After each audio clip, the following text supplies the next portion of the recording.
right over here. That's the thing like this. Look at here.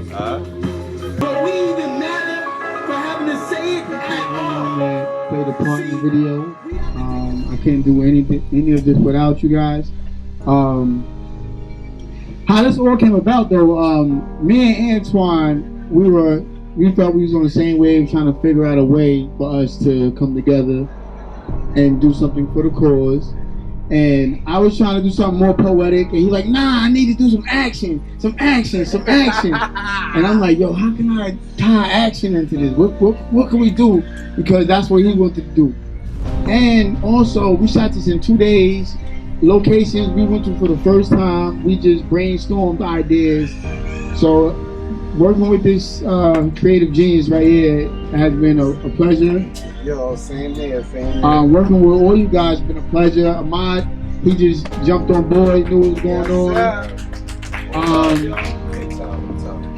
But I Can't Breathe America. Like, as we know, there's a lot of protesting going on. There's a lot of things going on in the news in the world right now. And I just wanted to show you guys there's so many different ways that you can support what's going on. You don't have to be out there protesting on the front lines. If your talent is doing poetry or singing or painting, whatever it is that you can do, either with your talent, financially, whatever you can do to support. You don't always have to be out there. So I just want to give some props to my nephew's son, Sharon. I'm always there whenever he says, listen, Auntie, I need XYZ, let's go. All right, he said he needed this, so we did it. And I just want to say that this is such an important cause, you know, and to have all the next generation, the young people out here supporting it and pushing it forward. This is what it's all about. And I'm so glad to see all of you engaged. I'm so glad to see all of us come together.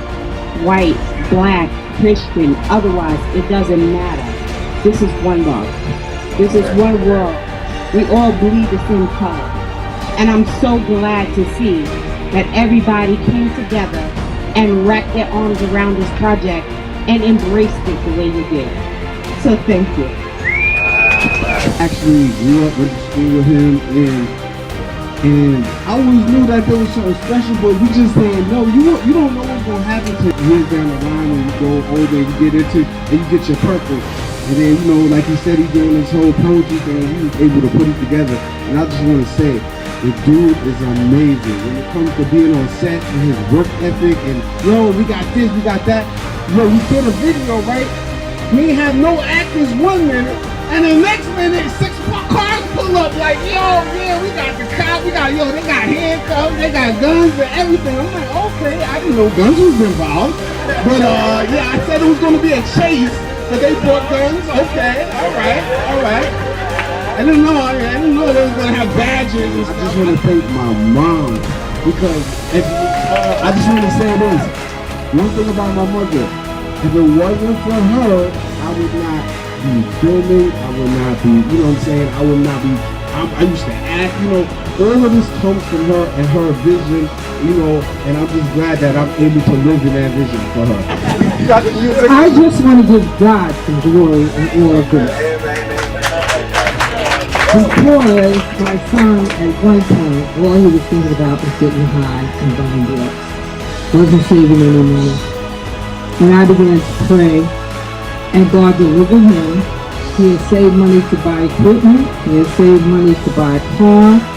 And so I give that glory to God, because if he did not change my son and his lifestyle, this would not happen. And he was gifted, but the adversary was trying to rob his gift. And so I thank God for snatching him out of the adversary's hands. He has a vision that this production company is a church without walls. He wants to magnify God, and God has been magnified in the fact that... This is to the cameraman, and this is to Sherrod. I don't ever want to see your nipples on the camera again. That's all I want to say. With the camera crew, do not show him pulling his shirt off ever again. That's all I was saying. a short response after viewing the video. I would say that it made me feel uncomfortable to see this gentleman here, Jay Vegas, in a noose. It made me uncomfortable to see the blood on the shirt. And I'm hoping that it would spark a conversation amongst other people that look like us, that don't look like us, because many people who are Black and from the Black and brown communities, that we face uncomfortable situations every single day. And one person said today that there are different ways to protest, and you don't have to necessarily march, and I agree with that. I think that the way that we do protest is to continue to love in spite of the opposition, in spite of the hate, because as soon as we let other people change and make our heart callous, that's when that is the ultimate form of defeat. Hello, my name is Tiffany. We are here at the premiere for I Cant Breathe America. Today is Sunday the 26th. And tell me, how did you feel about the video? Well, I am actually the mother of the director, and I'm very proud of all the young men, the Black young men that are doing something positive. It was very raw, and it's raw because what we go through is raw. So our experience is raw, and he actually displayed it and made us feel what we're going through. Why did you choose to be in this video? So I chose to be in this video because I was a protester in my town, in Levittown, and I lived there for about 12 years. And walking down those streets, seeing how many neighbors came outside yelling racial slurs, having weapons in their hands as we're peacefully protesting, made me disgusted. We're all the same people. We all bleed the same color. Whether you're white, black, Spanish, Asian, Indian, it does not matter. Gay, straight, we all are human. And that's why I decided to back up Jay. And Jay, since I met him, is just an eager guy, does not give up like he said before. He was ready for it, Joey was ready for it, and we were all excited to see this film, and it was awesome. So I want to piggyback on something that I heard from the audience, and one of the comments that was said is that it made me feel uncomfortable.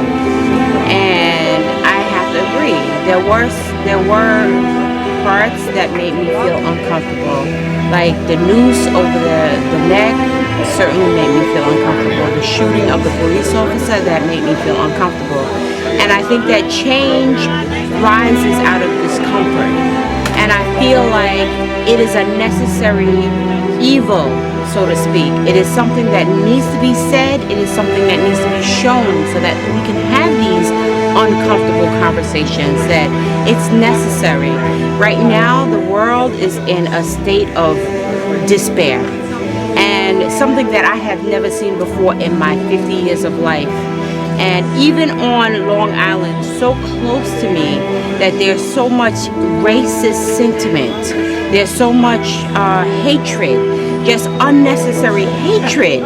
And I think that this is something that it needs to come to the forefront. We need to be able to have these uncomfortable conversations. I keep hearing this, in response to Black Lives Matter, I keep hearing this all lives matter, right? So for me, I just want to respond to that. Okay. And I want to say that if Black Lives Matter, then we wouldn't need a movement to begin with. We would not need a Black Lives Matter movement to begin with. Exactly. So apparently all lives don't matter. Yeah. Right? Absolutely. So until that happens, we're out here. Yes. We're out here. So I have something to say about that too. Yes, my dear. They do say all lives matter.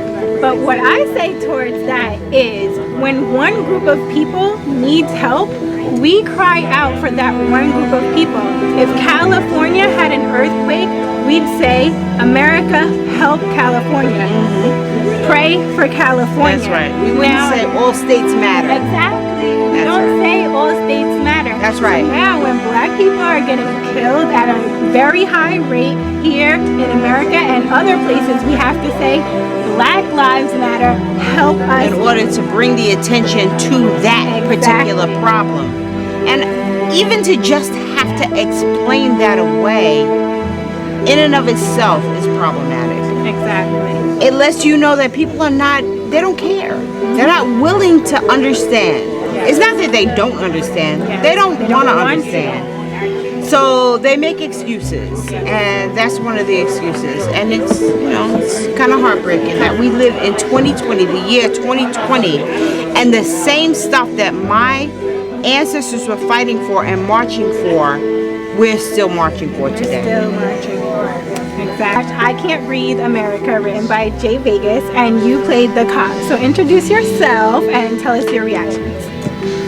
My name is Joseph Cardinale, and my reaction to this video is heartbreaking because whatever was produced on this video happens in real life every day, and a lot of people can't see that. A lot of people don't want to see that, and the fact of the matter is black lives do matter, and it doesn't matter who you are. A lot of people in this state, this world are racist, and it's honestly disgusting. Where did you grow up? Me? I had a little bit of a struggled life, I'm not gonna lie. I grew up Section 8. I was supporting my family because my stepfather is a piece of garbage. I always supported the household. I lived in Rockville Center in the projects, you know. I grew up that way, and I see how different reactions come. You know, certain people walk into a store, you know, they get racially profiled, people thinking they're stealing all the time, this, that, and the third. Not just me, but I see it all the time, and it's disgusting in my eyes, you know what I'm saying? They would look at them before they would look at me. And you know what, that disgusted me, because those are my brothers. You know, I grew up with them, they're my family. Most of my family is different races. I got Spanish, black, Puerto Rican, all that, you know what I'm saying? And it's just disgusting seeing my brothers get disrespected and I get to walk away. You know what I'm saying? It's hideous. It's hideous. It's a disgusting matter, and it shouldn't happen anymore. The video was very like personal, kind of got me chills, and that's it's hard to do. Which part really hit hard for you? Probably hard for me. It was like just seeing like with the police officer and like against the wall and everything like that, because I went through a similar experience when I was 15 years old. My brother was 13 years old. We ran Franklin Square, Long Island. Sorry, from Long Island, you already know. 12 police pulled up on us, had us against the wall, just like that. Guns to our heads at 15 years old. You understand? 15. My little brother was 13. But one thing, you know, to really understand, shout out to my moms, Elaine Hoskins. Started the Million Women March. Okay, hey Mark. So this is real life, you know what I mean? Yes. Okay, so we just watched I Can't Breathe America, and we are here with Sterling, and you were part of the video, so tell us what is your favorite part and your reactions. That's a good one, All right, my favorite part, I don't know. I like the poem part throughout the whole thing, honestly. Like, he hit a bunch of like key points about like just what's going on around in general right now, you know what I mean? And I don't know, it was just a good video to me all together. Yeah. Okay, and tell me, where did you grow up?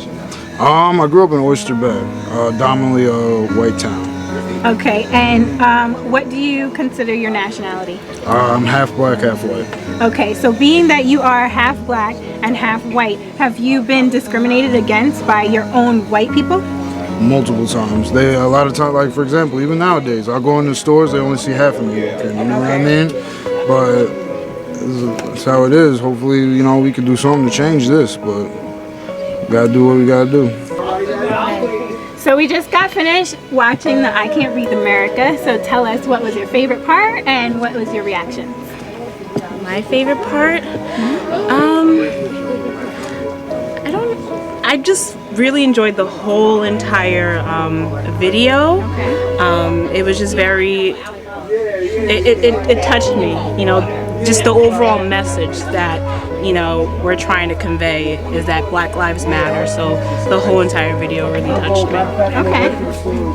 I will say my favorite part of the video was when the flag and how he broke down as far as the colors on the flag, like white and then us as being black people who are fighting for equality. So yeah. Okay. And the whole video overall, like, but that part with the flag, that struck me. Okay. So now, being that we're all black women, where did you grow up, and have you faced racism where you live? Well, so I was born in Queens, raised on Long Island. All my life I went to an all-white Catholic school. Okay. So it was probably like 2 or 3 African Americans, and of course, you know, with that, faced a lot of racism. Okay. So growing up was tough. Yeah.